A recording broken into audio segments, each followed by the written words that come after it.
do them Okay. today. Both flying blind here. We're flying blind. All right, that's really the motto of this show.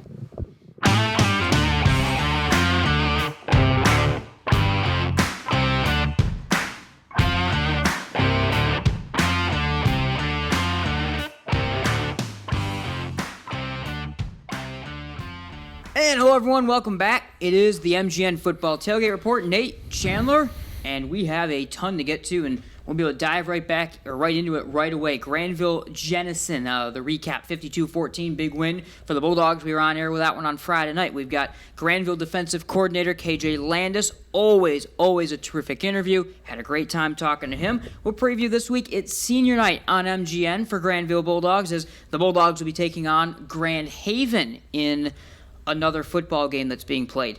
And then we get into our final segment, our area segment, where we have got a lot to get to. We've got the playoff picture mess. We've got the OK Red Power Rankings, less of a mess right now. We've got the OK Power 6, suddenly a mess, and much more. And Chandler, I'll give it to you because there's a lot to get to, but we start with this. Grandville Jenison, ultimate bounce-back win in a moment they needed it for the Bulldogs. Yeah, great to get back on the winning track. A bit of a softer part in the schedule after just a brutal couple weeks for the Bulldogs. So great to come out and pretty much dominate that game from the first whistle, able to come out there, offense rolling down the field, and really a complete game, one that was in control most of the way. And so you like to see the Bulldogs get back to the winning ways after two losses. Absolutely. All right, let's start by taking a look at some highlights from this one. Of course, the Bulldogs start off very quickly. They scored easily on their first drive of the game, and then this was the moment when we looked at each other in the booth, Chandler, and all of a sudden realized it was potentially going to be a long night for everyone in that building that wasn't wearing a Grandville Bulldogs uniform, because this is the first play of the game for Jenison from scrimmage. They try to run the triple option, and there are white jerseys all over the place, and the pitch winds up going to Easton Sadinsky. He scored the first touchdown of his 4 that he had. We'll talk about him. And, it just went bad quick for Jenison when you have this well-defended an option play. Yeah, the Bulldogs were all over this triple option many times. The Wildcats had nowhere to go with the football there. You can see really the pitch was open. He wasn't getting much yardage even if the pitch was there, but just behind the running back to the point where he never had a chance, just knocks it with his hand, and it's a loose ball. The Bulldogs there to jump on it. And then it all started going real quick because we're already just barely 2 minutes into the game. Very next play, Carson Kopko. This is what he does. We actually, just before we mention off air, he is so good for this role at fullback. There's not a guy, we obviously look back at the way that Cam Terry had just, speed you couldn't believe, up the gut, and power too. The way Kopko comes out of bottlenecks and weaves, I think that's the big thing. He just weaves through traffic. He shows it on this play. Yeah, I think just his ability to kind of weave through the middle of the defense. He kind of subtly bounces off piles. He can really sell that fake. You can see the two hands on the football, of course, a huge part of this offense. And just does a tremendous job of finding a gap in the open in the middle of the field. Maybe not the straight line speed that we've seen from Cam Terry, but just the ability to navigate through the middle of a defense. You mentioned the name Terry. We've got a couple of Terry plays now because it was back-to-back 46-yard runs from Jaden Terry, the first of which this was as close as you can get to scoring a touchdown without actually getting the ball into the end zone, but they're both going to be similar, so I'll kind of let you talk through both of them at the same time. It's become one of those dangerous plays they can go to because it's, even when you know it's coming, it's almost undefendable. It's a stretch play, right? Kind of, almost some more zone run type principles to it, how you're just getting outside on the outside stretch play. And, it's just speed to burn for the unbelievable freshman. Yeah, a pretty simple concept. You just take the fastest player on the field and give him room to run. You can see him on the left side there. They're on the left hash mark, so he's got the whole right side of the field where he can just try to run as far as he can to the far sideline and outrun the entire defense. And, usually on those runs, we've seen Terry get like 10 yards down the field. He can give a little bit of a shimmy with the shoulders, make it look like he's going to sell it back to the inside and just keep running to the outside and outrun everyone. And this is literally the exact same play being utilized once more. A little different. This started as more of a dive play. He was running over kind of more right guard, and this is where he just bounced off the tackler, and then it turned into the same sort of concept. Yeah, a little bit more vision there when it comes to seeing the defense collapsing in. They all get bottled up, and then he just takes it and bounces it. And again, at this point, it's 24-0. They'd score again quickly after, get up in that 32-0 range. And then this is something I think Grandville has to be pretty excited to see. The pass game, there are so many guys that have been involved. Of course, we know what LaCroix has been a terrific, one of the best receiving tight ends for the Bulldogs in recent years, and they've had some really good ones between Gable and Greg were before, and so on and so forth. But the backs, of course, good. But the one guy that's been more of the blocking tight end, they always have one that's more blocking tight end, more receiving tight end, has been Logan Stockwell. Well, he gets wide open on this play. This is absolutely perfect. The fake, the bootleg keeper across the body, and I mean, just dropping it perfectly in the bucket does Carson Smith. Yeah, I think Stockwell, an interesting player as we come down the stretch here and close to the playoffs to kind of see what his role can become.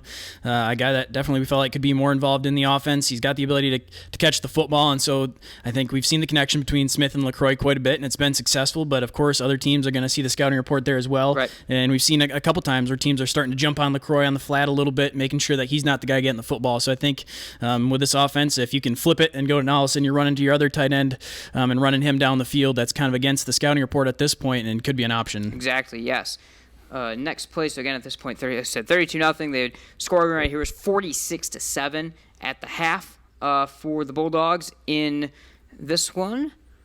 And that's actually the last of the highlights because there really weren't many highlights that jumped off the page from this game. In fact, I believe we gave our Lakeshore Sewing Threading Needle a play of the game to one of the two Jenison touchdowns. Yes. It was actually the Jenison touchdown that came when Grandville had half of its starters on defense out of the game, but that was the only kind of big.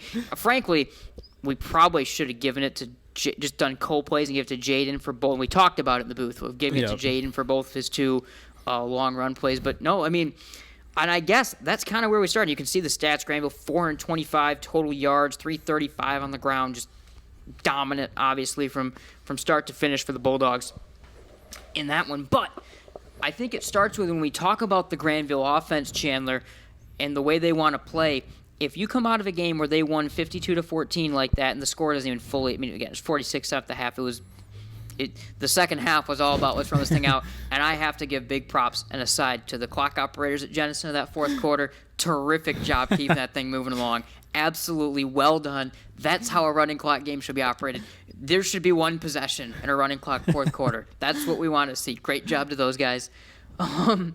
But when Grandville looks back at a game and they win by that much, and we sit here and look at it and say, wow, we don't have anything to talk about highlight-wise, that's exactly what they want. Yeah, I mean, I think you really just you see all the depth that they have offensively and defensively as well. I mean, a very good game on the defensive side, but especially offensively where, there's not the one play that jumps out to you and says this won the game for you. Right. It was just a pretty much domination. The offense getting chunk plays the whole time to the point where you can't really pick one. That was the difference in the game. I mean, the play of the game, really, when you're talking about turning point, was that fumble. Because it was literally at that point 2.5 minutes into the game. They'd easily driven down and scored on 4 or 5 play first drive. It was effortless, and then all of a sudden that happens, and it's like, and then the combination of Kopko scoring on the next play, and it was, all right, this is, and I think you immediately said it correctly. This looks like a team that was not happy with their past couple of weeks and are taking it out on Jenison. That's another part of it is you could tell there was an edge to this team, and you really like to see the way that they played because they got after it from start to finish. Yeah, I think there's totally a difference too. I mean, you just come out and win this game, and it, maybe it's not a total domination, but it's just a win. But yeah, you could kind of see that fire back in the Bulldogs. You could see that it was motivated, they were prepared, and executed it. You could tell defensively they were all over it, not missing assignments. The offense, obviously, we've talked about now, and how well they executed too. So I think you definitely could see that these Bulldogs are ready to turn the corner. Get that big win against Jenison, try to keep that moving. Let's talk about some individual performances. First, though, also Aiden Doran out for the defense. So man and Doran out for your defense. There's your, kind of mixing all over the place, do it all. Outside linebacker out. You're kind of leading free safety out, and you still find a way without them to play very well defensively. And, hopefully it looks like Doran's injury shouldn't be too long-term of one. Tyson, hopefully, and Coach Landis in the interview kind of says, we're hoping to get him back, and that's the hope is, especially if you can maybe even get him back, if not this week, next week, and get a game to get him in back in football shape before the playoffs start, that would be really terrific. We'll see how it works out. I mean, he's dealing with a fairly significant injury, and he's doing but he looks week by week so much better. McPherson also looked like he had that brace off the arm too. So they've got a lot of guys. I'm not necessarily expecting McPherson back at this point. I haven't heard anything specific on when exactly we may see, but hopefully if you're able to get all those guys back here as they're starting to look better, that's really big. Let's talk about some of these individual performances. Talk about Tyson Mann, Easton Sadinsky. This was his game. Unbelievable on defense. He recovered that fumble, but also 4 touchdowns, 1 through the air, 3 on the ground. This was the game where the sophomore jumped in and said, as we've been saying, he has to play that Tyson Mann role. He did a pretty darn good impersonation of the Bulldog senior. Yeah, he sure did. Multiple times getting the ball near the goal line, able to punch it in. I mean, not a situation where you're asking for him to do a whole lot in terms of going down the field and crazy routes or in the passing game, but just a situation where you're taking your young player, giving him a chance at the goal line and saying punch it in, and he was able to do so. Some tough running from him, and then also getting involved in the passing game later on as he had that receiving touchdown. So another weapon there where, of course, Tyson Mann was involved in the pass game, and we've seen Sadinsky a little bit, got away from it a little bit in the games where it's been more forced because of the situation of the game, but here just taking a situation where the defense isn't expecting it and then slipping him out of the backfield. Yeah, and we'll let Coach Landis get into some, because he essentially during this interview, he's going to break down. We go group by group, position by position. He mentions everyone that sees the field, kind of what they've done for him, and goes through some of that. So he'll talk more about some of those individuals and guys that had to step up into different roles throughout the year with injuries. But one guy that stepped up in this game, and defensively, without seeing the stats, visually, Drew Hungerford dominated this football game. He was tackling the pitch man before the pitch man even had the ball, it felt like most of this game in the backfield. Yeah, he was huge in shutting down that triple option, whether he was lined up as more of an outside linebacker position or whether he was more of at a corner spot. His assignment was remaining somewhat the same and trying to take away the outside in that triple option, and so he was coming up and a lot of times blew those options up before they had a chance.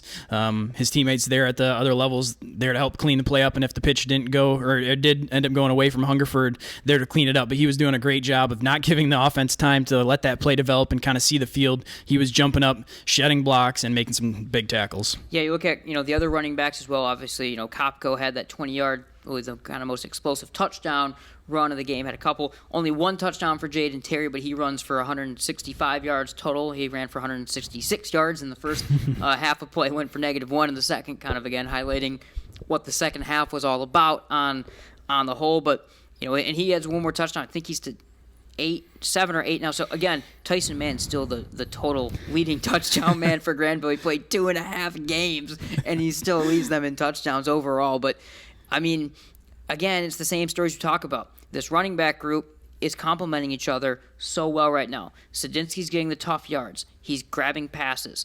Kopko, those bottleneck runs, bouncing through the middle of the field on the trap plays. Terry, a little bit of everything, making the explosive plays, getting the yards they need. Once you add Mann back into this mix, it'll be even more dangerous. But these young guys are week by week starting to crawl together, put something together. They come off a couple tough performances, and they gel and work very well as a unit. Normally you talk about Carson Smith in the run game. He didn't run for a single yard, didn't have to in this game, passed for quite a few. But the run game, they're starting to meld together well, and they have another good week. We'll talk about Grand Haven coming up, where they have a chance to meld together even more this week before toughies count, and then, of course, the playoffs. Yeah, I think good to see him get back into that rhythm of kind of equally distributing it and getting each of the running backs involved. I think against Rockford and Caledonia, you're saying we're just trying to find something offensively to keep the ball moving, more so against Rockford even than Caledonia, but where you're just leaning on Terry, trying to anything you can get out of him, just let him try to take it in, see what you can do. But it's good to see them get back into that rhythm of getting all 3 running backs involved. I mean, each have their own role in this offense. We've talked about it all season long, and without Tyson Mann, you're seeing still those 3 guys kind of step up and fill those roles. And so, I think, it's really interesting to kind of think about what this offense could be if Tyson Mann is able to come back, whether that's at full strength or even, not at full strength, and just enough to be able to play where you've got Easton Sadinsky, who's now taking on that big role, and those 2 guys can kind of rotate out. You've got some flexibility and a lot of playmakers when you've got 4 guys back there that really can be some solid players and some big plays for your offense. All right, Grandville does win over Jenison on the road, and with that, there you do go to 5-2 now on Yes, 5-2 now on the season. I had to do the math there for myself one more time. Jenison fell to 2-5 with that loss. All right, with that, we're going to take a break. We'll turn it over to Grandville defensive coordinator K.J. Landis. Great interview to talk about the team in general, but especially get down to the defense. You know, we as anyone, the offense becomes the leading point for, I think, a lot of conversations, and I like to have him on because I mean, he does a better job than either of us certainly could do talking about this defense and everything going on to them. After that, we'll break down Grandville Grand Haven as a senior night for the Bulldogs on a team that, of course, not the most senior-laden team, but some really big critical guys will be celebrating their senior night and doing so against a Grand Haven team that had their struggles so far this year. To put it mildly, 1-6 on the year, and they've shown flashes, but we'll get into some of the down points as well throughout this season so far. And then after that, of course, make sure to stay around because we'll get into everything else going on, including a wild playoff picture as we have finally starting to see that early season kaleidoscope of madness starting to zone in a little bit. But before we get it completely zoned in, things went a little bit off the rails even more, I think, this week, trying to figure out what things are exactly going to look like. And I'm going to try to piece those things together for you, and then we'll talk about it and get more confused after that. So don't go anywhere. We'll be right back here on the Tailgate Report. The sinister cries haunted Mary through the night. Dawn neared, and still the voice tormented her. She ran towards the safety of her car, flung open the door, and a coyote had somehow gotten locked inside. But the damaged interior was covered, thanks to Farmers Insurance. Coyote Carpool, August 1st, 2015. Talk to a farmer's agent. We know a thing or two because we've seen a thing or two. We are farmers. Bum, bum, bum, bum, bum, bum. Contact the Scott Bates Agency today, 616-531-3441. A proud supporter of MichiganGameNight.com. I'm Randy Hansen, president of Centennial Securities Company. Recently, I read this statement. When it comes to developing intimacy remotely, sometimes it's better to be heard and not seen. That got me thinking, and I discovered that since this pandemic began, voice-only calls have increased by 78%, and the length of these calls has also increased. Today, Zoom is touted as the savior of business, academia, and keeping families connected. But there is some evidence that video apps make us feel awkward and unfulfilled. There's even an app available that rates your background when you're on Zoom. Then there's the phone, which is basically a handheld texting machine, a social networking black hole. But mouth-to-ear communication is on the rise, and it is most welcome. Like I said earlier, sometimes it's better to be heard and not seen. At Centennial Securities, we love hearing from you, even if we can't always see you. If you're a Centennial client, you know what I mean. If not, isn't it about time? Centennial Securities Company, member SIPC and FINRA. And welcome back, everyone, to MGN and the Coach's Corner segment this week. Very, very excited to, for the first time this year, be joined by Grandville defensive coordinator K.J. Landis. K.J., how are you, and thanks for your time. Hey, doing really well. Thanks for having me on. All right, and again, thanks for your time. We always love to get some of your insight because we're coming off a really interesting, great performance by you guys. A couple of tough games before it, but you're going against Jenison, both sides of the ball, especially in that first half, able to control things well. I think the defense just gives up one touchdown with all of the first team out there. Tell me a little bit about kind of the bounce back and big momentum builder it was for you guys getting a good performance in against Jenison. Yeah, it's always nice to, after a couple of performances where we didn't feel like we played our best, to get a little bit of your confidence back, get a little mojo back, so to speak, and really play well. We're starting to get some guys back healthy, too. We had some guys injured earlier in the year that are finally starting to come back and get in the swing of things, and I think that's helping us out quite a bit. But, it's always good to, towards the end of the year, start playing your best ball as we get closer and closer to playoff time. Yeah, absolutely. And, we did this last year, and I think I want to give you the same sort of opportunity where you just kind of ran through the defense and took us through the different levels and all the guys that have had to step up throughout the year, and we can just kind of do the same thing. So if you want to start maybe kind of up front defensive line and then work our way backwards or back through the defense, just kind of highlight some of the guys that have really, stepped up and helped lead the way for this defense all year. Yeah, the injuries early dictated a lot of things for us. So you look up front, guys like Mason McPherson and R.J. McKnight, Jesse Villegas were guys that we really thought were going to have huge roles coming into the year, and all three of them injured early, forced some other guys, some young guys into the rotation, And I think it's really been a strong unit for us consistently through the year, especially stopping interior runs. So you look at a guy like Mike Medeiros, especially, who was up on varsity as a sophomore, primarily an offensive guy, has really stepped up into a big role there. Also, you look at Stephen Jackson, our other tackle, both those guys playing both ways, big physical interior defensive linemen who do a great job. Then you look at both of our guards on the offense actually rotating as well, one of them being a sophomore, and Brett Becker coming in, just a super fundamentally sound kid who does a great job both inside and outside. And then maybe our best defensive lineman of the year has been Landon Hunt. Super consistent, always in the right spot, does his job. And then we even get more guys as well in there with a sophomore like Carson Kubzak or Tyson Nesbitt, who is a senior but didn't play as a junior. Just there's a lot of depth there up front that we're really excited about, and a lot of those guys are coming back next year as well, which is super exciting for us. Yeah, absolutely. And moving into that linebacker group, it's obviously such a dynamic group in your defensive system. You call on them to do a lot of different things. There's some experience there. There's some youth there. A really interesting group in the middle of the defense as well. Yeah, injuries again dictated some stuff where a couple of guys like Jackson Zook and Jacob Sherry, both injured earlier in the year. Both of those guys started against Jenison and played out. But we were missing Aiden Dorn last week, who, our leading returning tackler. I think he's got 62 tackles in the first 7 games, playing great there. Aiden's a crazy versatility kid, and Jacob Sherry's got a lot of very similar qualities to him as well. Zook is a great tackler for us, does a really nice job there.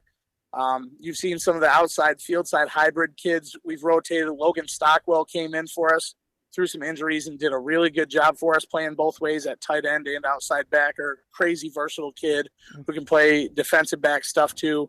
Drew Hungerford did a lot of really similar things as well, coming in playing that spot. And then you've got the sophomore in the middle, Reed Graverson, who his leadership as a sophomore has astounded me. He's very smart.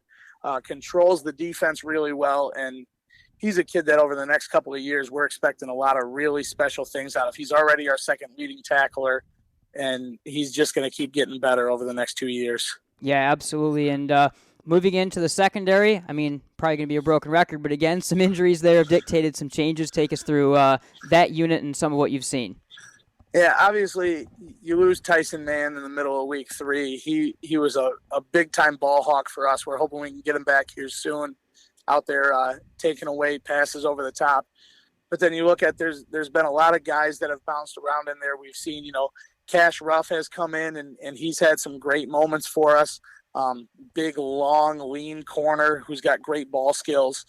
Mason Albrecht has come in and played some corner for us, and he's just that super steady senior that we can always count on. He's very in tune with our calls and plays with a lot of confidence out there, great athleticism. Drew Hungerford, obviously, on the other side, we touched on him a little bit, but he's also done some things at corner for us and kind of being a great communicator that goes with the secondary. And then Avon Cott kind of stepped into the role that was Carson Smith's, but with Carson playing quarterback, we've kind of pushed away his defensive responsibilities quite so much. And Avon's done a great job. I think he's our third leading tackler right now, but he does a lot of the communicating and the coverage checks with the secondary. He's been great in coverage. He's been great coming downhill in the run game. And then another sophomore you talk about with Easton Sadinsky. Obviously, when Tyson went down, Easton took on a huge role, basically filling Tyson's roles on both sides of the field. And he's another kid that he's really versatile. He's really intelligent. He works his butt off, and he's going to have a great varsity career here over the next couple of seasons. Yeah, I totally agree. You mentioned a lot of these young guys, but also, some really good experience. And as I told Coach Stiegel last week, we've had a chance to talk to the captains, obviously, over the past couple weeks. Another really impressive group this year. Just kind of talk about the leadership of the seniors, really the whole team, but just another really impressive group of great senior leaders and captains you guys have this year. The 4 captains that we have are, in my opinion, second to none in terms of the quality of character and leadership of any captain's group that I've ever seen or been around.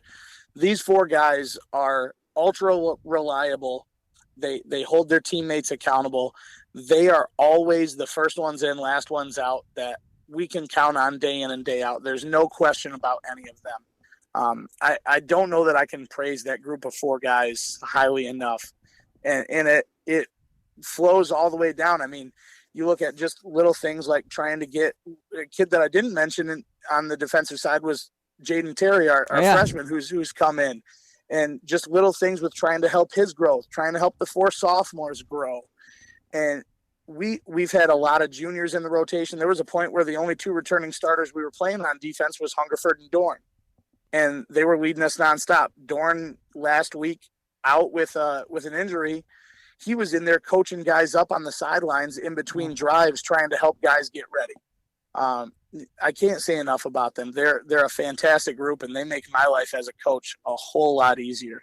Yeah, no, we, like I said, we definitely could see that just in my short time talking to some of the guys, getting to watch some of their leadership. It's definitely apparent. All right, just a couple games left now in the year, and this week it's senior night. It's Grand Haven. Unique attack that Coach Farley's team brings to the table. They've had some struggles this year, very young team, but, they're going to bring some different spread things. It's a unique offense with a lot of empty sets. Tell me kind of some of the things the defense is looking at this week preparing for this Grand Haven attack. This is the perfect game for us at this point in the year, I believe, in terms of the 2 things that they do best are they test you vertically and they have a great running quarterback. And those are 2 things that obviously we've had struggles with throughout the year. So this is a great week for us to fix some of the things that we've struggled with. And like we said, as we wind down the regular season, you want to be playing the best ball you've played all year. So anytime you can work on those weaknesses day in, day out consistently, it's going to help make you a better program. So this week is a great chance for us to work on a lot of our weaknesses defensively and try and hone in on that skill set so we can shut some of these elite level teams down once we get into the playoffs. Yeah, and just lastly, Coach, you talk about getting the team to be playing that top level of ball and to work on those little mistakes. Take me kind of inside you and the coaching staff the last couple weeks, what it's been like, and you mentioned how good these kids are in terms of making adjustments and coming back with you. But, of course, a couple tough games, seeing 2 of the best offenses in the state. They're looming again in the playoffs, hopefully. So kind of take us through that process of how you're staying day-to-day, of course, focused on the matchup ahead, but also keeping in mind what you have to improve and getting this team ready for this stretch run. I think everything comes back to fundamentals. You have to run the ball at an elite level. You have to tackle well. You can't give up big plays either in the run game or the pass game. And those are things that we can always improve on. And when we've given up points this year, those have been the little things that have gotten us is just not being fundamentally sound in our tackles, not being on top of vertical throws. So it's a constant build of everything we do isn't just going to help us this week. It's going to help us down the road. And the more we can be fundamentally sound and do all the little things really, really well, that's what's going to carry over to success, no matter who you play. All right, awesome. Again, Grandville defensive coordinator K.J. Landis, thank you so much for your time. Always great to get a chance to talk to you and go over some Bulldog football. Yeah, thanks for everything you do covering the program, guys. Go Dogs. All right, go Dogs. It is our pleasure. We'll be right back here on MGM. Daniel the deer danced everywhere. He pranced through fields and jigged through rivers. Then he saw it. What a stage! A place no deer had dared dance before. The hood of a brand new car. My car! And the car was covered, thanks to Farmers Insurance. Deer Dance Floor, December 1st, 2014. Talk to a farmer's agent. We know a thing or two because we've seen a thing or two. We are farmers. Bum, bum, bum, bum, bum, bum. Contact the Scott Bates Agency today, 616-531-3441. A proud supporter of MichiganGameNight.com. Welcome back to the Tailgate Report. Nate and Chandler, thanks to Grandville defensive coordinator K.J. Landis. Always great to hear from him. Always a great interview, as is anyone related to the Grandville Bulldog side. But, of course, he always is really terrific. Like I said, he helps break down the defense and go through things great. Always like it when we did this last year, too, where just, essentially give me a rundown of everyone. Just take me through this defense, the guys, the roles they play. And we talked about the leadership. And he talked about, this senior group or this captains group being maybe the best group of captains he's ever had coaching football. I think we can speak to that, getting a chance to talk to him and listening to some of those interviews. It's a very well-spoken, great leadership group for the Bulldogs.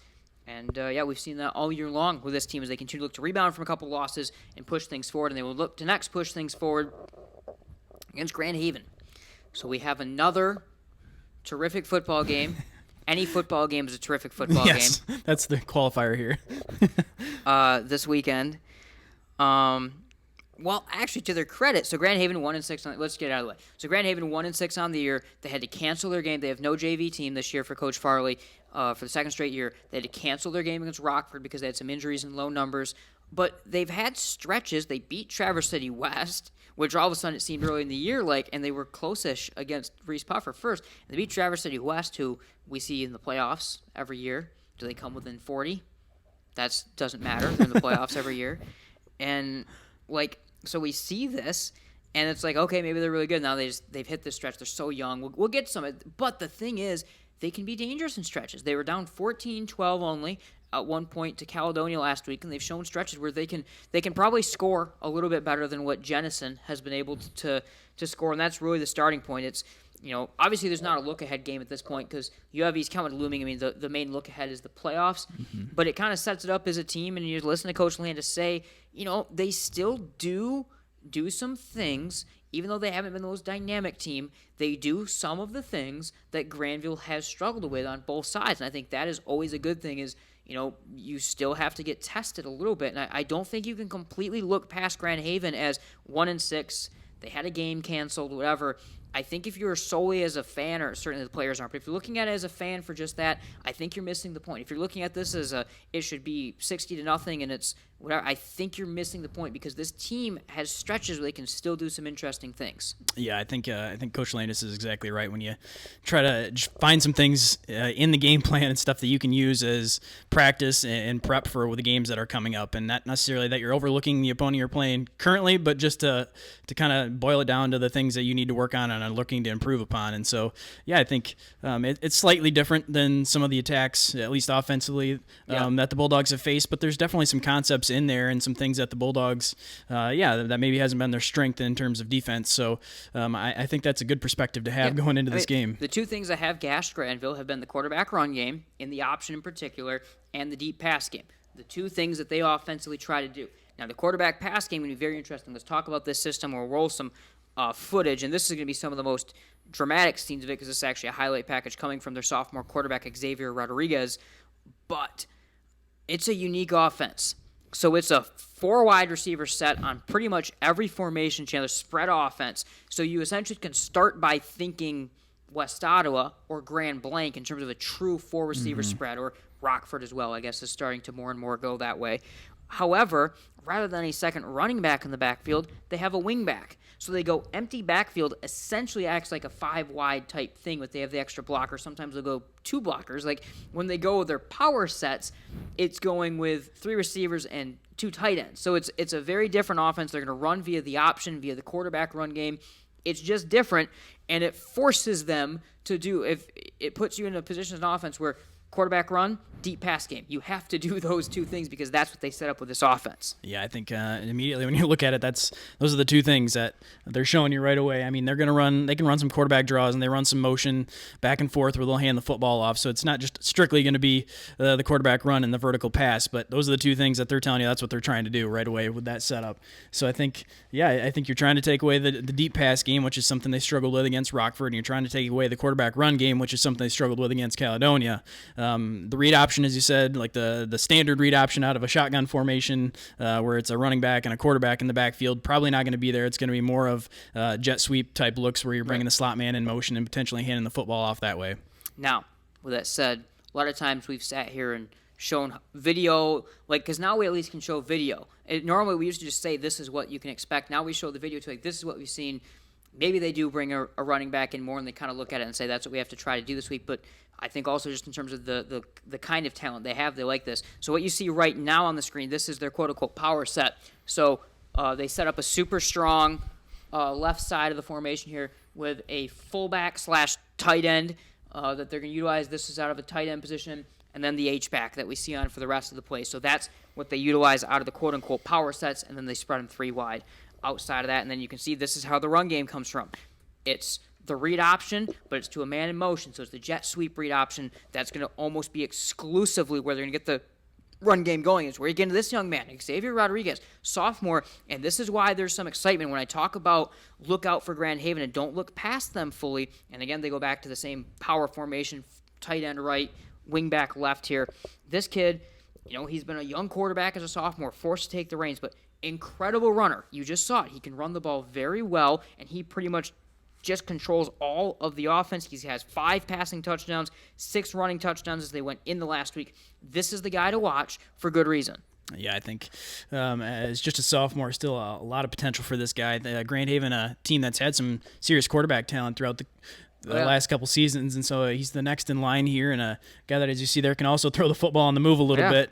So if they're going to have to roll him out a little bit out of the empty set, that's another possibility. But, I mean, anytime you've got some serious quarterback talent like that, you're going to have a chance to sneak up and make some big plays, and you never know what happens from there. But I think a quarterback's still coming into his own, but you talk about a guy who's only a sophomore that can be a pretty serious threat as we come a couple years down in the future. I think this is a guy you look to. Kid just throws a really good ball. Like, you can kind of see the way he looks, down the field. They go back power sets. You can kind of see how they do it. They go 2 to the right side. Little setup screen right here. They dumps it off too.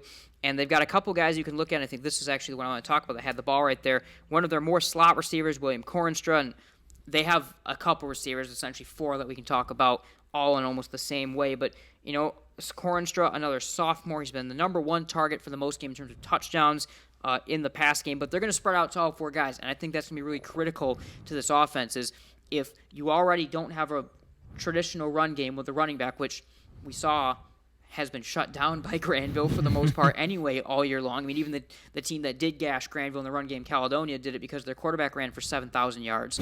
So, okay, maybe that's a good thing. But if you're going to spread them 4 wide, if you don't have a traditional run game to maybe go play action off of and so forth, you're going to have to spread the ball out with that kind of West Coast pass game a little bit and then stretch it over top as well. Yeah, it's very important to keep things pretty distributed across the board there, when you can't just have one guy that you're consistently throwing the football to, because you think about, what does the defense have to prepare for? And if you're already telling them you're not going to run the football with a running back, and you've got one guy that you're specifically targeting quite a bit on offense, it's going to be pretty easy as a defense to game plan for that. And so if you've got 4 wideouts, you're going to have to kind of keep all of them involved, or otherwise the defense definitely going to catch on. And that right there was Rodriguez to Cornstra. But again, I mean, good ball. This guy, watching these highlights more and more, he can throw a really good ball and he can beat you. You have to look past it. Great legs. Look at him escape and get around the edge of. A Traverse City West team, they're down there this year, but we know they have a little bit of talent always as well. So you can't necessarily completely look past that whatsoever. Chase Robinson is their junior. I have him listed. I've started working on our spotting board for the week. I have him listed as a slot back / running back. He's going to be the guy. He has 1 rushing touchdown. I think that he's the biggest of these guys. I think he'll be the one that we see run the ball the most in motion and involved in that the most. But you'll have to kind of see. I don't know. I think it's going to be important for them, Chandler, and I'm curious to see your thoughts. I think they really are going to have to find a way to uniquely establish the run game still, because I feel like if they aren't Rockford still going deep, and I think Grandville's made some of those adjustments and they're keying in on it. And when you are telling them, without putting a running back, even when you have a pair of extra blockers in, when you're kind of telling them our only option are quarterback draws or quarterback powers, it kind of puts you in that position where I want to see them, if I'm a Grand Haven fan, get unique to get Grandville on their heels, because I think the quarterback power run game, essentially we've seen Hudsonville do it in years past, essentially utilizing just quarterback power over right guard all day long. It can work, but I think they need to mix it up a little bit to make it work early. I don't think they can just start by giving them, you have 2 options, quarterback power or deep pass. Right, yeah. I think there's definitely going to have to find some other aspect of their offense in order for that to work. I think you're definitely right in the fact that we've seen teams just run the quarterback power and have success with it. But typically, that's when the opposing defense has some other element of your offense that they have to respect. They can't, they can't bring extra guys into the box because they're afraid of getting beat over the top by the quarterback throwing the ball, or they're afraid of running some jet sweeps and getting beat to the outside. So I think definitely, in some aspects, Grand Haven, they don't have to worry about trying to run the football out of the shotgun with a traditional running back like what we've seen the Bulldogs shut down. So in some ways they're a little bit more prepared for that because their offense is kind of built to run the football in unique ways. So I mean, if you're looking for something to where that should be something they've done for a while now and practiced, they should have some plays in the playbook to see. We'll see exactly what that's going to be like and how crazy they're going to get when it comes to things like that. But definitely going to have to find some sort of element of the running game. Yeah, and just a young and hungry team. Now, I will say in the run game, and this is kind of the crux of the issue for them because we talk about how they have to get creative and they can do these different things, and we talk about, you mostly think about, I think the mind goes to 2019, Ike Irish as a sophomore coming in for Hudsonville when they just put him alone in the backfield and ran 2 tight end quarterback power all day. This year's Grand Haven team does not have Hudsonville's 2019 offensive line. That is the one element. This team does not have Caledonia's offensive line. That's where the issue is going to come into, why you have to get creative and you have to kind of get things around the boundary a little bit because you aren't going to be able to run over this defensive line. Even though this defensive line got pushed around a little bit the last couple weeks, of course, Caledonia, they still are one of the strengths of this football team, and you can't do it. Let's talk about keys for Grandville. I think it's one of those games. It's probably going to be about, Coach Landis talked about kind of staying smart, don't making those mistakes. The fundamentals, that's really the key. It's fundamentals, stick to game plan, do not make mistakes. I think the main things you don't want to see this team make turnovers, make stupid blown coverages, and then stay healthy.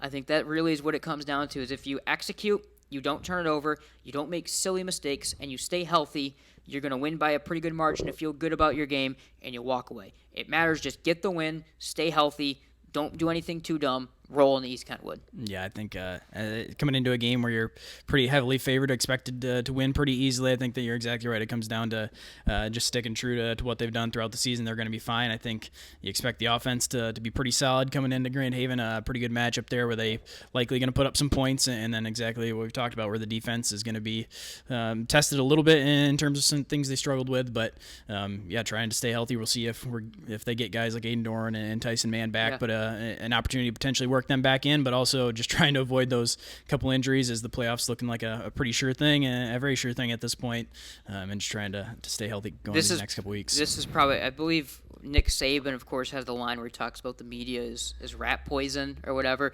This is the segment that I feel like the Grandville coaches are like banning their players from watching this week. You guys are not allowed to watch Nate and Chandler talk about how you're going to win this game and whatever. And listen, we told them, coaches, about all the things that Grand Haven could do well and that they match up well and whatever. But yes, this Grandville is heavily favored in this game for a reason. Grand Haven is 1-6. Grand Haven had to skip a football game. They had to forfeit that game because, Rockford couldn't find a game again.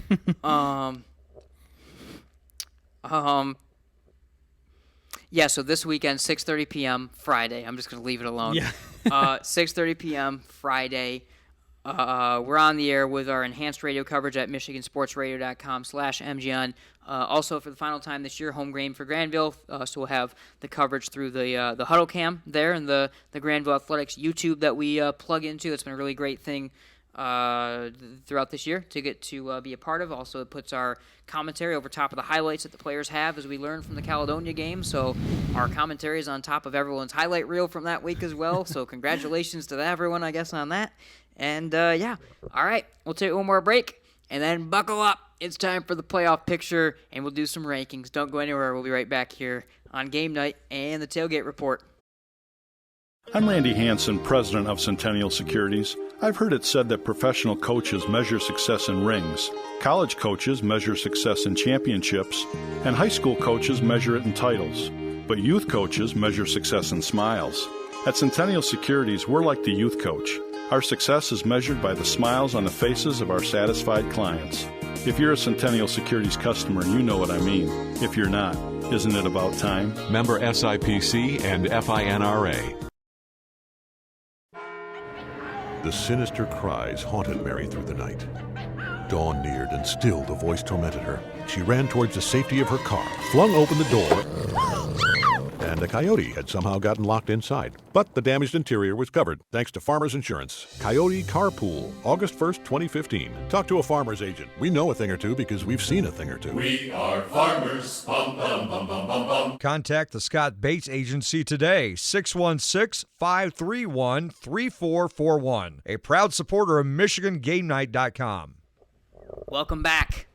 It is time for the playoff preview and more. We'll have OK Red Power Rankings. We'll have the OK Power 6 as well. I'm forgetting my own show because I have got notes, and I'm going to try to figure this out. From the second that Snooze to You got the info up on Sunday, I was all over the place. Put the meme up. Yep. Meme on the screen right now in front of our faces.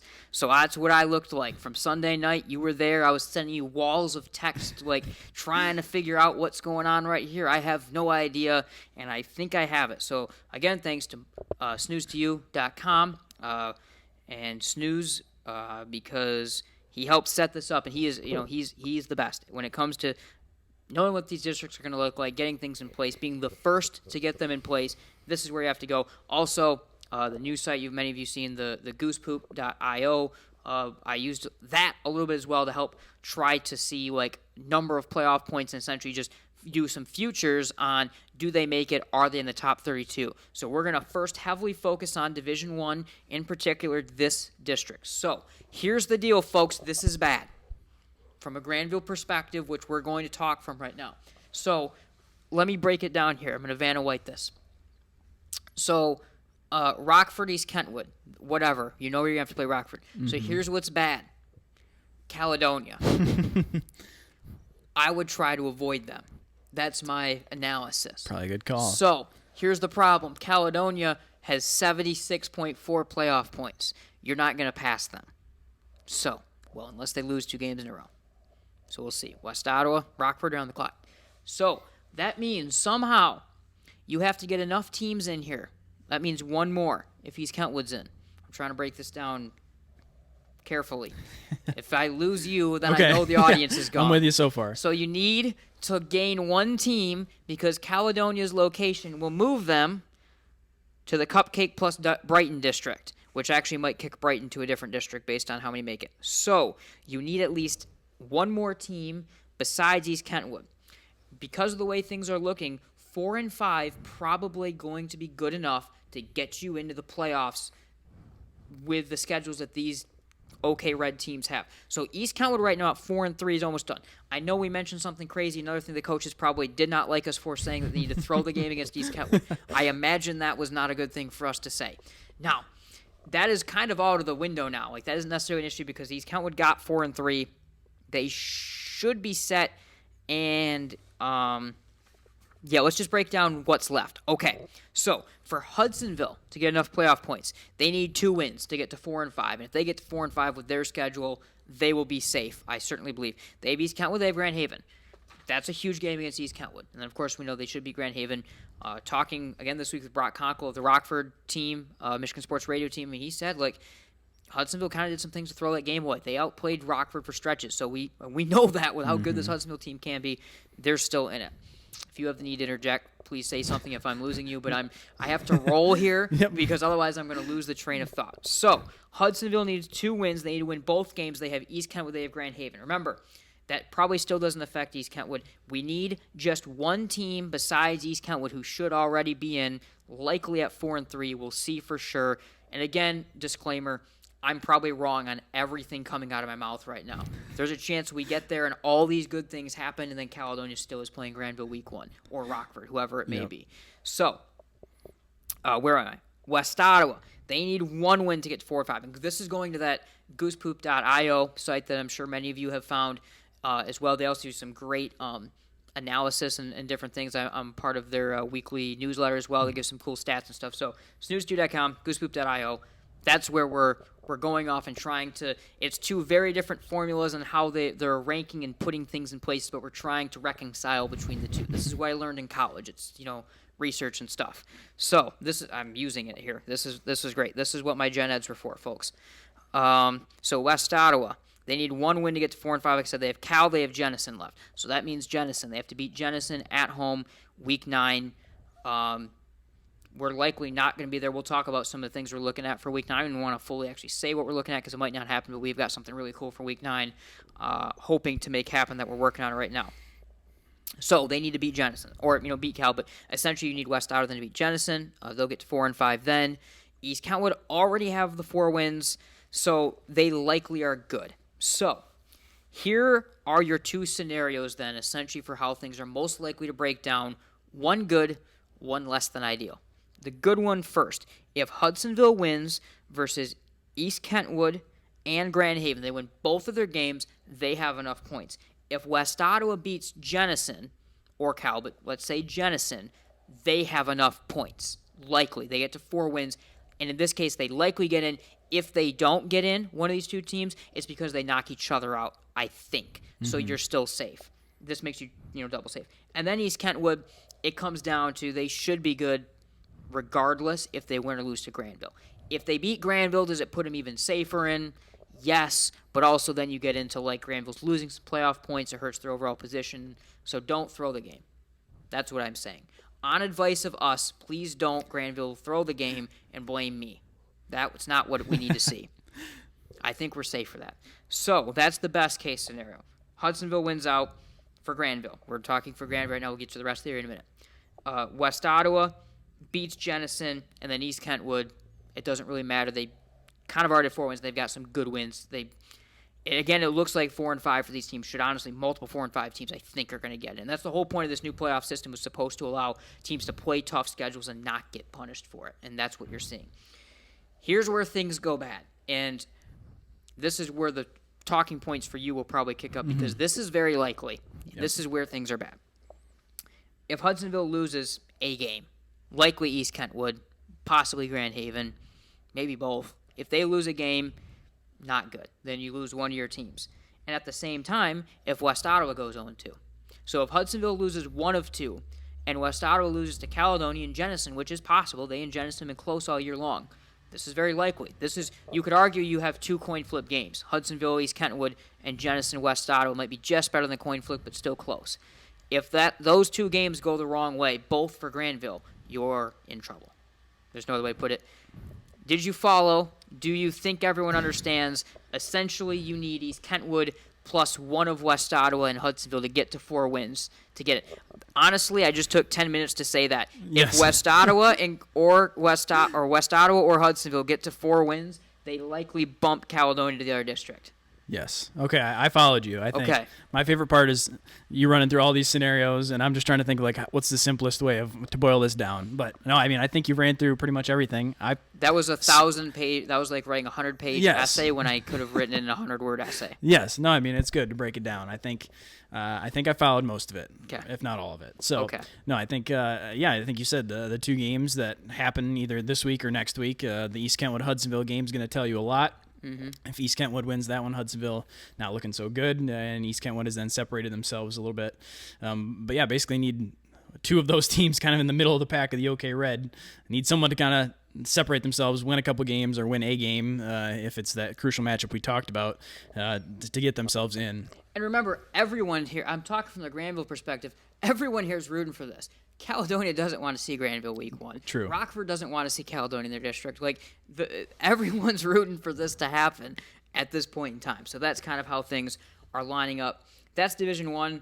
And, we'll get through later when we get into our Power 6. Oops, that's the wrong week. When we get into the Power 6, that's when we're going to talk about Week 9 possibilities. One game that's kind of our backup plan that we could possibly be at is going to be that Jenison and West Ottawa game, because that could potentially be critical. Just looking outside of their own game, it could just be big for playoff points. So this is Division 2 right now, and District 2 has been the tough one to watch, and things have settled around a little bit because Reese Puffer has dropped below Byron Center, and that's setting up for, Forest Hill Central has just continued to roll. We'll talk about them, but that Mona Shores Byron Center game, that's a tough one for Mona Shores. I don't think that's the team they want to see.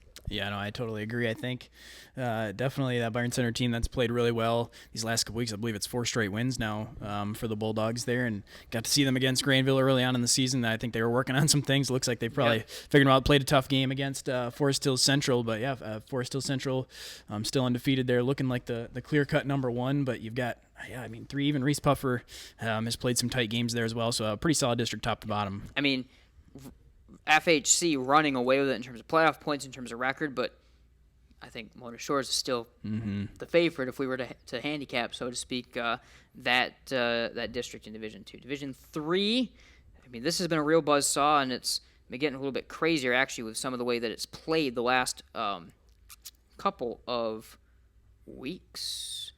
You see, first off, I mean, District 1, so this is kind of the other side of D3. I mean, Cadillac has moved up to D3. I mean, they've got DeWitt in quite the round one matchup, but Cadillac just beat Belding, which sets up an interesting situation later when we get into our Power 6 rankings.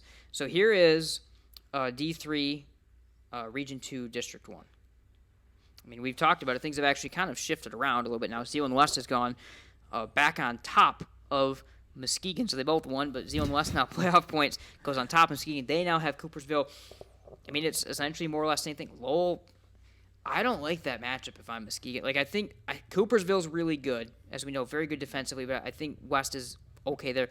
I don't like that matchup if I'm Muskegon. I have to tell you right now, that's one of those games that makes me really nervous. And, like, if I'm Muskegon and they have a chance to do this if they do win out, I definitely think I don't want to see Coopersville if I'm them. Like, that's the thing. Like, moving to 1, I don't know how much it actually helps them. I don't like seeing either of those teams. In fact, in some ways, matchups might like seeing Coopersville less than Lowell. So I was going to say something, but maybe not. Yeah, no, I think it's just interesting for Muskegon coming into the season. I thought it was going to be one of the best teams in the year. I think a lot of people did. Now we're talking about them as a 2 seed here and potentially not liking their matchup in the first round where they were easy consensus. They and Rockford were kind of easy runaway consensus 1 in the area. Maybe Cal. So yeah, that's Division 3. That's very interesting. Let's take a look at D4 in the West Michigan area right now, going into Week 8 of the season. Again, no free ads. Take a look at my PXG driver I bought at the start of the summer that's shown with my ads. Great driver, by the way. I can't hit it, but it's a great driver if I could. Let's see. So yeah, this is another interesting one. I mean, you have South Christian, unbeaten as we know. Grand Rapids Christian, 3-4 right now in. Grand Rapids Christian, they're going to give South Christian, I think, a tougher time than some may see. I mean, Forest Hills Eastern continues to win, but 2 seed there is, I think, the one that is kind of starting to gain steam and do it again. It's Unity Christian. Yeah, I think you could probably see that one coming, even though they struggled early in the season. I think that's the matchup that's starting to set up and looking more and more likely is that South Christian, Unity Christian, if they're both able to advance and then set up a district final. Yeah, and you saw Wayland there too. Wayland's going to have Week 9, another one of our games that we're potentially looking at being at as kind of a backup one. I'm kind of bearing the lead for the main one once we get there that we'll talk about getting to, but they're going to have Cedar Springs and what might be a win to get in. I'd have to see because it's going to be a win to get to 5 wins. Likely a win to get in type Week 9. You see here in Division down to 5 now. We haven't really looked at this in a couple weeks. Belding falling to a 2 seed. As Muskegon Oak Ridge, who's really good, continues to roll. Grand Rapids Catholic Central, the 1 seed. Not overly punished for losing that game still. Some solid teams, but again, I mean, look at this is what highlights what Grand Rapids Christian is, or Grand Rapids Catholic Central. You're talking 56 playoff points, which is the amount of playoff points that you're seeing, like the D4 and even some D3 teams getting in the playoffs working with, and they're like 20 points clear of these other teams that they're playing within their division. I mean, honestly, the toughest, most interesting matchup might be if they wind up seeing Hopkins at some point, just area team, whatever. We'll take a look at Division 6 because we haven't talked about this Division 6 for a couple weeks because it was a West Catholic runaway. Now, West Catholic lost, as we know, this week. We'll get to that in a minute. And you can see you have the up north teams. And right now they still are going to be the 1 seed. But, I mean, there's teams here.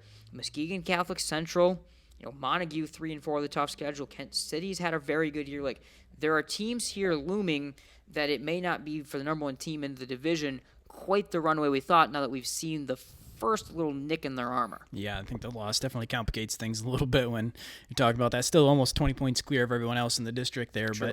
But, I think you're starting to see West Catholic. Maybe there's some other teams in that district that could give them a run for their money, even though we were thinking a week ago they might have had it wrapped up. All right, that's our playoff preview right now as we head into Week 8. And let's roll right into doing some rankings, shall we? Let's start with our OK Red weekly rankings. Let's start with the bottom 3, 8 through 6. I'll let you go first this week.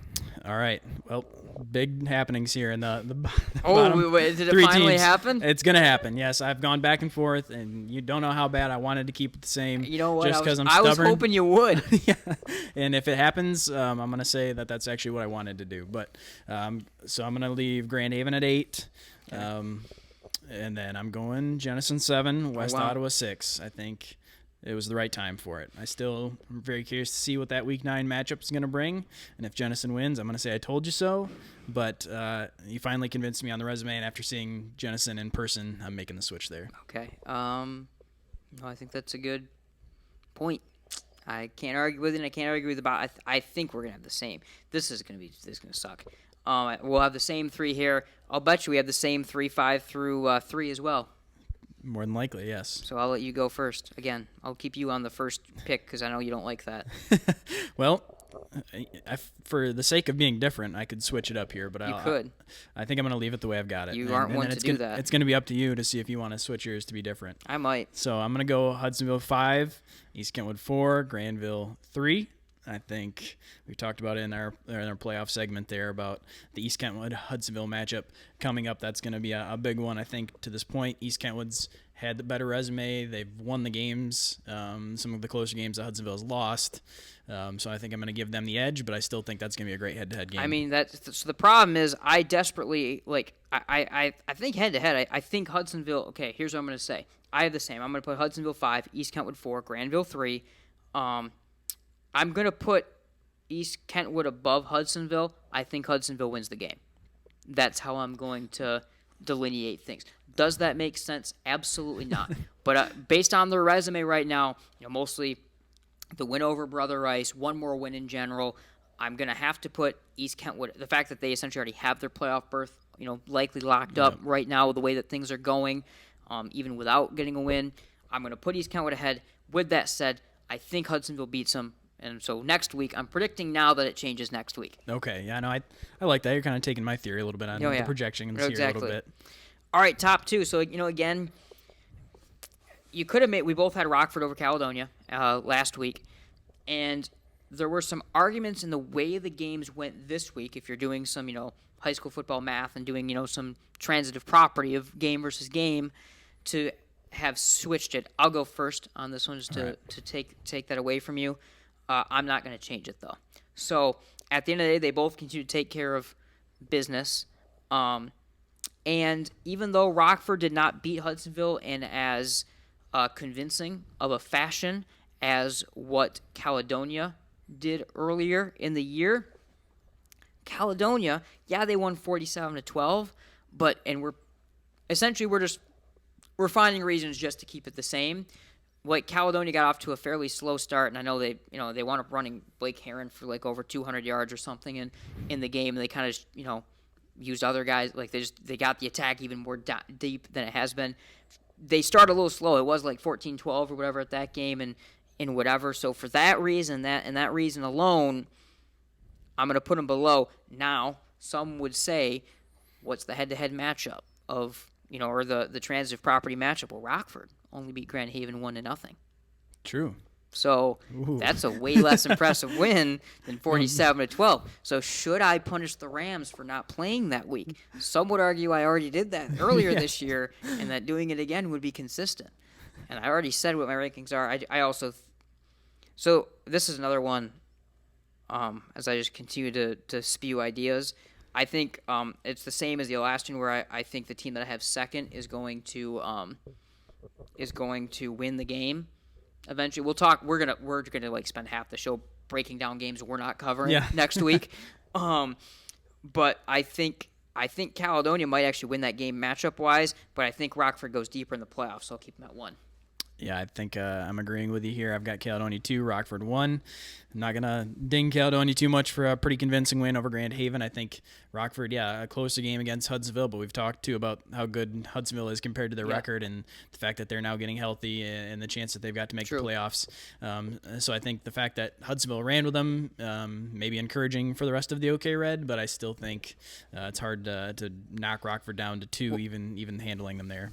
Also, and then if we're talking about who you're rooting for in terms of like what the actual best case scenario is playoff points wise, it's probably for East Kentwood to beat Hudsonville and West Ottawa to beat Jenison, because then you likely don't get Hudsonville. Like, I don't think anyone in that district wants to see Hudsonville at full strength, playing the way that they can with the talent they have. Some of us may have picked them to win the conference before the year started. That didn't quite happen, but that's the main thing, actually. If we're going back to what actual best-case scenario is for everyone else in that district, it probably is that East Kentwood takes care of business this week, West Ottawa takes care of business against Jenison, and then you're likely safe to not have Hudsonville. That's probably actually the best way for this to go. Yeah, I mean, there's so many teams that when you start looking at it, it's like, oh, you kind of want to avoid them in a potential district round, and you want to avoid them, and before you know it, you're talking about Rockford, Caledonia, Hudsonville, East Kentwood. You've got the whole top of the OK Red they're trying to avoid. I mean, that just goes to show you the depth of the conference and also the district there potentially. Yeah, absolutely. All right, OK Power 6. So obviously you both have Rockford across the OK or atop the OK Reds. Don't have to talk about that too much. So we get into the OK Green, and this is where I've kind of been burying the lead. You've probably been able to figure it out right now. Week 9, and I don't necessarily want to say too much what the plans are, but of course Grandville is at East Kentwood, so the East Kentwood Michigan Sports Radio team will have coverage of that game. I think it'll be video coverage as well for everyone. So we're trying to find where we're going to be. So we talked about the West Ottawa Jenison game has playoff impacts. We talked about Cedar Springs Wayland might have playoff impacts. Games aren't being covered. We know what game Michigan Sports Radio doesn't have covered yet. If we can get in the press box, it's Mona Shores Muskegon, and that currently is going to be our goal that week. We're working on it with Muskegon here, probably even starting this week, kind of going back and forth, trying to see if we can get in, how busy, how many other broadcast teams can be. There's a lot of things trying to get into Hackley Stadium. It is at Hackley Stadium, which I've always wanted to do a game there as well. We haven't done that yet. One thing we haven't somehow done we've called the game pretty much everywhere else in West Michigan. I haven't done a game there. I haven't done a game at EGR. Like the two kind of standouts in West Michigan, I haven't done games, or the new West Ottawa Stadium. So the 3 that you actually really want to do, we haven't done yet. So regardless, that's what's going on. And of course, at the top of the OK Green is this battle. I'm going to leave Mona Shores on top. They had a 42-7 win over Zeeland East, got the job done, but Zeeland West there. Of course, if Muskegon beats Mona Shores, now you have this kind of everybody beat each other sort of thing. That could be really interesting at the top. Yeah, definitely an interesting scenario there as we got a couple weeks left, but I agree with you, leaving Mona Shores at the top. Playing the Zeeland schools over the last couple weeks, dominated both of them. They do have an interesting matchup against, I believe, Reese Puffer this week.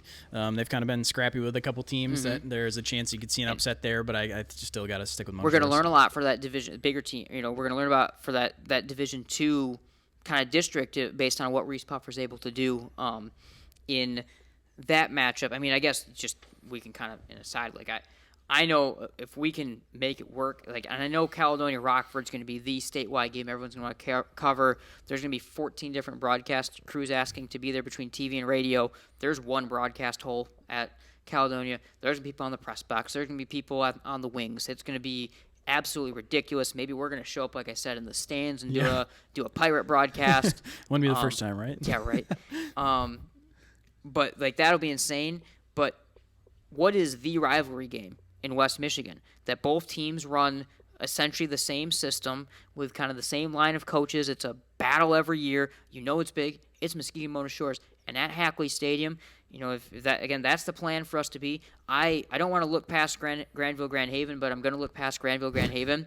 I am so excited to do that game because if we're there, that's going to be insane. Yeah, I think definitely a lot of excitement to talk about a game that has so much hype pretty much every season. True rivalry game, Week 9, the rivalry week. A lot going to be on the line in terms of the conference, and both teams looking for the playoffs, and two teams that are perennial powers and waiting to see. Talk about it. And we talked about it last week with Jenison, but these two teams run the purest form of it. My favorite offense in high school football, and they run. Muskegon runs the pretty much the true ski gun still, the original Tony Anise design still for the most part there with Coach Fairfield. Coach Koziak runs a little bit more of kind of the modern multi-option spread that Fair State runs to this day, but still Shogun in nature. So that is going to be exciting to see for certain. Hopefully there, and I keep putting a little caveat on it. I'm 95% sure, even if we're outside and it's a nice-ish night, we'll probably find a way to make it happen because that'll be a great one to have coverage for us and for Michigan Sports Radio for certain. So, OK White, Forest Hill Central beat Greenville 36-0. I mean, yeah, I think Byron Center is good. Yeah, I think you give Byron Center a second shot in the playoffs at Forest Hill Central and look out. But in terms of this is already pretty much iced away. Yeah, I agree with you. It's hard to find an argument against Forest Hill Central, and they've beaten pretty much everyone, and there's really not a close team behind Byron Center, and they've already had that head-to-head matchup. So, as you said, I think a potential rematch between Byron Center and Forest Hill Central would be really interesting, but very hard to argue against Forest Hill Central. OK Gold, South Christian, beat Grand Rapids Catholic Central, moved to the top spot. I'm sure we'll both leave them atop the top. So I'll just ask you, do you have South Christian? So I do. We both leave South Christian atop the OK Gold. However, only 21-14. They kind of squeaked one out against Wayland, and it's like now they show that. And then what do you do if they had lost to Wayland and then had the head-to-head against Grand Rapids Catholic Central with the rest of the resume that Grand Rapids Catholic Central has? Then you'd still have kind of an argument to make. So, that's interesting. The thing is, the OK Gold is settled-ish. Now we'll kind of see the way things go down the stretch. And those two teams they're in different divisions. So, different, are they in the same? We just did the playoff preview. That was so much information. That was so much information. But they aren't in the same district, or they're apart from each other in the bracket, so they aren't going to be thinking about each other right away. Yep. All right, we're back. Upon review, obviously, South Christian is in the same district as Unity Christian. We've been hyping that matchup up for weeks. Yes. We know that's Division 4. We know Catholic Central is Division 5. It's been a long show. Yes. So my point was, Chandler, that's sorted, and those two teams, even though they've played each other, will not think about each other again because they're on to the playoffs and they don't see each other. So that's the point I wanted to make. Correct. Yes. Okay. I follow that now. I think, I think South Christian, they avoided the letdown versus Wayland. I think coming off a win against GRCC like that, there's the opportunity there that they could have lost the game they should have won. They wasn't pretty, but able to still win. I'm just looking ahead at the schedule here. They've got Forest Hills Eastern, who's 5-2, week 9. I think. A game again. You're expecting South Christian probably go in and win, but Forest Hills Eastern's been pretty solid. I need to see more on that team because you don't seem to see too many highlights of them, around the area a lot of the time. And they just keep winning and keep putting up a good record. So they're one of those thorn in your side teams. Are they all of a sudden going to just win a district when it's all said and done? Right. And who knows? I don't know. So that I'm really curious with them on that. All right, OK Blue. We may actually have disagreement here because I went ahead and did it. You did it. I did all the way back. All the way back, all the way full circle. Well, at the end of the day, if we're looking at, and this is where it's power rankings versus rankings, whatever. This team lost all their games against very good competition against teams that are either undefeated or one loss at the start of the year, and they have then run the table in conference and done what they need to do and beat everyone. The other team lost to a team in Fruitport that is good, but not at that tier. And because they've lost, I think they have the lowest tier loss of teams at the top of this thing. I can't have West Catholic be at the top anymore. I know that's whatever. And also I maybe have some allegiance at this point in time to this other team, and I want them to go on a playoff run because we're going to try to ride them to Ford Field again. Unity Christian back atop the OK Blue. We declared them dead after week 2, and here we are. I don't hate that. I think there's definitely an argument to be made there.